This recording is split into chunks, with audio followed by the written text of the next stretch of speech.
Bezrat Hashem, on va terminer avec un petit point sur la Parashat Hashavua, Parashat Korach. Korach, c'est l'homme de la division, l'homme de la machloket. La Torah Hachem a été très sévère avec lui, englouti dans la mer avec tout, englouti dans la terre avec toute sa possession, pour nous apprendre la gravité de ce qui est la machloket. La Torah nous dit, Velo, Iye, ke Korach, v'chadato. Il est interdit toujours de faire partie des histoires et des disputes dans la division. Hachem haït cette chose-là. Une chose qui sépare les cieux d'en haut, c'est la séparation dans le monde en bas. Et la Gemara dit, dans le traité Sanhedrin, sur un pasouk, il y a deux types de femmes, deux sortes de femmes. Il y a les femmes qui sont constructrices, qui construisent une maison, et il y a des femmes qui peuvent détruire une maison. Comme ça dit Shlomo HaMelech. Chachmot nashim banta beta, ve'ivelet beyadeh hatersena. Il y a une femme qui peut construire, il y a une femme qui peut détruire. La femme qui peut construire, c'est la femme de Korah. Qui peut détruire, c'est la femme de Korah. Et la femme qui peut construire, c'est la femme de On ben Pelet. Qui c'étaient ces hommes-là?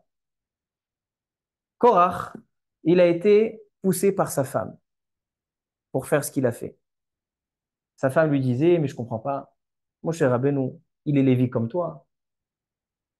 Toi, tu es Tamid Chacham, pas moins que mon cher Rabbeinu. Tu es grand, tu es sage. Il a donné à ses enfants et à ses neveux, il a partagé les jobs. Toi, il t'a rien donné. C'est elle qui l'a chauffé en deux mots. Donc cette femme-là, c'est une femme qui a détruit sa maison. Ivelet, une idiote, beadea tarsenu. Elle peut casser sa maison.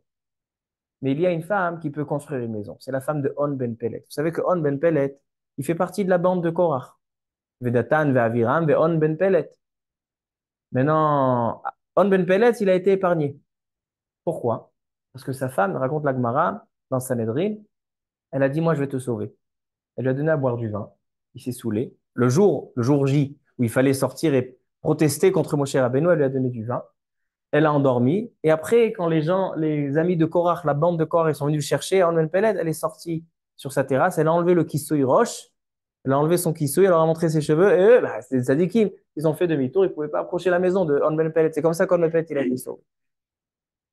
Le Rav Volkin Alav Shalom et ainsi le Rav Shach, il disait, de là, on apprend un grand enseignement. Parfois, hein, on est un petit peu trop froum au lieu d'être intelligent. Il dit, en yiddish, on dit il y a froum et il y a klug. Froum, c'est celui qu'il fait très, très attention à la halakha et qu'il est intransigeant et qu'il est. Et klug, c'est quelqu'un qui est intelligent. Parfois, il faut être intelligent et pas être froum. Et d'où on l'apprend? De la femme de On ben Pele. La femme de On ben Pele, elle a enlevé son kissouille. Alors là, qu'est-ce qui s'est passé? Les froum, c'est donc la bande de Korach, qu'est-ce qu'ils ont fait? Ils ont fait demi-tour, ils se sont allés. Mais elle a été chachama. Elle a été intelligente.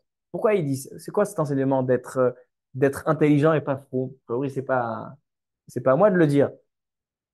Il dit, un homme qui connaît le Yetzer Hara, qui maîtrise le Yetzer Hara, alors il doit utiliser le Yetzer Hara pour renvoyer le mal. On doit connaître notre Yetzer Hara, nos mauvais penchants à tel point de les utiliser parfois. Et donc, qu'est-ce qu'elle a fait, la femme de Ben Pellet? Elle a utilisé le Yetzer Hara, pourquoi? Pour sauver son foyer, pour sauver sa maison. Et ça, c'est une femme chachmat nashim banta beta. Elle, c'est une femme sage qui a construit sa maison. Alors donc ça, c'est un enseignement à savoir. Parfois, on est intransigeant sur des choses, sur des principes, On est intransigeant, mais parfois, il faut savoir qu'il faut être aussi chacham. Des fois, il faut laisser un petit peu nos a priori, laisser un petit peu de côté nos choses, nos principes, pour pouvoir avoir les choses voulues par Hachem. Baruch Adonai Leolam. Amen ve Amen.